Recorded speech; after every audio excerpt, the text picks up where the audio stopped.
Señores decanos, miembros del cuerpo académico de nuestra universidad, señores amigos de ORT, queridas graduadas y graduados, les doy hoy la bienvenida a esta ceremonia de graduación de posgrados, una ocasión para reconocer el gran esfuerzo que realizaron. Pueden estar orgullosos, su presencia hoy es demostración de su determinación, de su capacidad, de su resiliencia frente a los desafíos. Hoy es un día para estar orgullosos, pero también para agradecer. Agradecer a sus familias que supieron esperar, a los compañeros con los que se ayudaron mutuamente, a aquellos docentes especiales que los inspiraron en este desafío. Por nuestra parte, también queremos agradecerles a ustedes la confianza depositada en nuestra universidad para esta etapa de su formación. Agradecerles por lo que aprendimos. La educación es un emprendimiento colaborativo entre profesores y alumnos. De cada uno de ustedes aprendemos al mismo tiempo que enseñamos. Esperamos haber cumplido con sus expectativas de desarrollo intelectual y profesional. Esperamos haber estado siempre presentes cuando nos necesitaron. Especialmente esperamos haberlos preparado a pensar en libertad, a desconfiar de dogmas y recetas. Nuestro objetivo es enseñarles a pensar, no lo que pensar. Hoy quiero rendir homenaje a mi querido amigo, admirado colega y cofundador de la ORT Moderna, el vicerrector Julio Fernández. Julio se retira en unos días, luego de unas pocas décadas, liderando algunos de los más importantes proyectos de la universidad. Cuando hay un problema fácil, se recurre en general al rector. Cuando hay uno difícil, se recurre a alguno de los aguerridos decanos. Pero cuando un problema parece insoluble, se recurre a Julio. Julio siempre estuvo presente con su brillante inteligencia y su calma sobrenatural en los muchos desafíos que hemos enfrentado. Con Julio uno nunca se siente solo. Julio es imposible de reemplazar, pero estoy seguro que los nuevos vicerrectores, ingeniero Eduardo Hipogrosso, doctor Pablo Landoni y licenciado Daniel Oliveri, permitirán que continuemos con nuestro desarrollo y nuestra misión de educar a los uruguayos. Este año perdimos a una grande, mi querida madre, Charlotte de Grünberg. Su luz no se apagó, nos sigue iluminando. Su obra trascendió límites que en su momento parecían infranqueables. Fue una gran emprendedora mujer en una época que eran muy escasas. Fundó una nueva universidad en un país que estaba acostumbrado a tener una sola. Concibió la importancia de instalar la tecnología en la educación nacional hace casi 50 años, cuando era una opción educativa muy poco apreciada. Enfrentó prejuicios y dificultades como mujer, como judía y como líder de una institución educativa privada, pero los enfrentó con resiliencia y determinación. Su vida comenzó con miedo, como perseguida y refugiada de guerra, durante años excluida de la escuela y de cualquier forma de vida normal. Pero rechazó definirse como víctima. Creó una familia, creó una institución y además en el último tramo de su vida decidió compartir su historia, contada con extraordinario talento y afecto por Ruperto Long. Mi madre fue una inmigrante que muy pronto se sintió uruguaya y estaba muy orgullosa de su nuevo país, siempre apoyada por su compañero de vida, mi querido padre, el doctor José Grünberg, que hoy nos acompaña.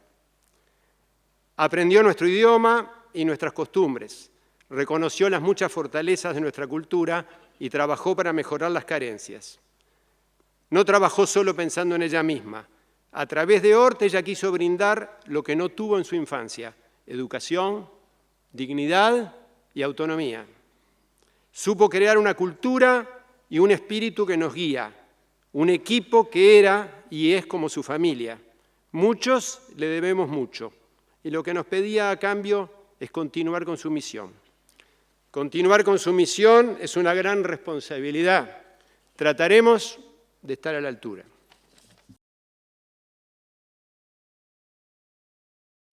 Queridos graduados y graduadas, algunos de ustedes deben estar pensando en sus próximos pasos. Buscar la estabilidad de un empleo o la aventura de un emprendimiento, dedicarse al servicio público, dedicarse al desarrollo individual. No existen respuestas correctas a estas preguntas. Cada persona tiene que encontrar su camino. Cada elección tiene riesgos, siempre quedan caminos sin recorrer. No esperen el momento perfecto para hacer lo que creen importante. El momento perfecto no llega nunca. Confíen en sí mismos. Si no confían en sí mismos, los demás no van a confiar en ustedes. Estén preparados para arriesgar lo que valoran y para valorar lo que arriesgan. Lideren con integridad, con empatía, con respeto por los liderados. Busquen el propósito compartido, la honestidad intelectual y la lealtad que se crea en el esfuerzo común. Recuerden siempre que la inteligencia es un don, pero que la empatía es una actitud. Queridas graduadas y graduados, les toca graduarse en un mundo convulsionado y en un estado de confusión moral. En medio de este retroceso moral, reapareció el racismo en una de sus peores formas, el antisemitismo. Algunas de las principales universidades del mundo, después de años de proclamarse en la avanzada del antirracismo, ahora permitieron la exclusión de alumnos y profesores judíos. ¿Cómo pudo reaparecer el antisemitismo luego de las terribles lecciones del Holocausto?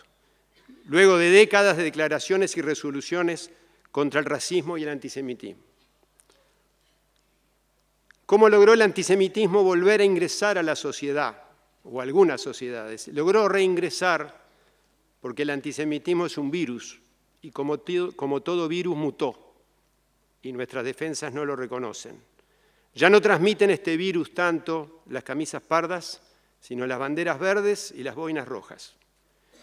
Lo transmiten organizaciones feministas que niegan las violaciones y femicidios de las víctimas que no son de su agrado. Lo transmiten medios de prensa que se hacen pasar por periodistas cuando son terroristas. Lo transmiten organismos internacionales que tratan al Estado judío con estándares diferentes que a los demás países. El odio a los judíos hoy en día ya no se basa en un supuesto Dios diferente, sino en su decisión de tener su propio Estado. Pero el antisemitismo es un síntoma de una grave enfermedad colectiva que anuncia siempre un colapso en la convivencia con repercusiones cada vez más violentas. Los reservorios de odio que algunos grupos están llenando contra Israel son inflamables. El odio que empieza contra algunos grupos nunca termina allí. Las sociedades contaminadas por el odio racista empiezan por inventar enemigos para odiar y se terminan devorando a sí mismas. Con el antisemitismo inexorablemente termina la democracia, los derechos humanos y la libertad. A todos nos toca el deber ético de combatir y derrotar el racismo y el antisemitismo.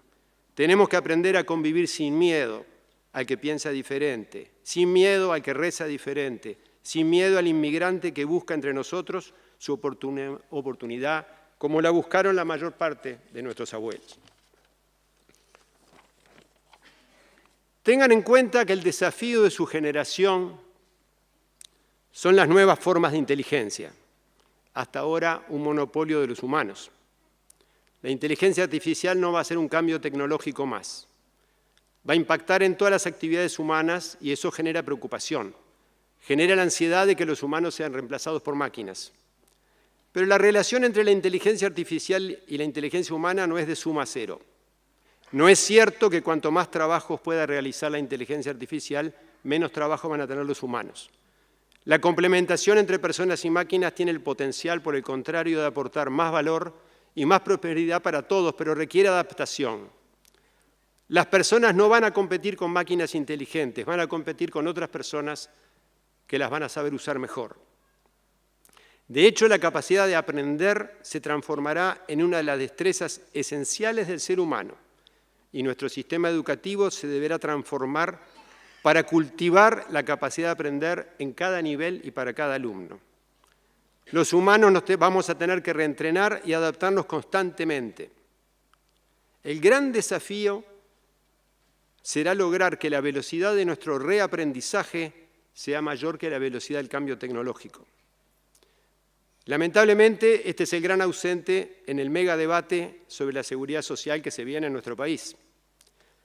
Hay un intento de volver al Uruguay de 1950, con jubilaciones tempranas, sin ahorro individual, pero ya sabemos cómo terminó todo eso y va a volver a terminar igual si se hace.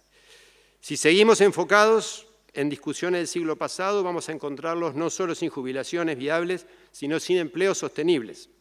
Tenemos que apuntar a un sistema para 2050, no para 1950. Un sistema que promueva la empleabilidad durante toda la vida laboral, no solo los ingresos después de la vida laboral. Ya no va a ser viable un arco vital en el cual el 80% del aprendizaje sucede en el primer 20% de la vida. Vamos a tener que encontrar cómo financiar un sistema que asegure a todos los uruguayos acceder a educación continua a lo largo de toda su vida, que les permita siempre estar un paso adelante del cambio tecnológico, porque si no van a quedar marginados de la vida laboral. Un sistema que evite la creación de una grieta entre personas educables y todos los demás.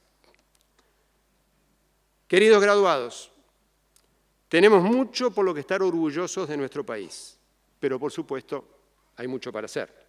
Esa es su misión, ayudar a llevar a nuestra sociedad al próximo escalón en nuestro camino al desarrollo. Busquen su camino, persigan sus ambiciones, pero siempre piensen cuál va a ser su aporte a nuestro querido país. Háganlo cada vez más justo y próspero, cada vez más innovador y dinámico. Hagan lo que hagan, estén donde estén, sepan que ORT va a ser siempre su casa. Muchas gracias.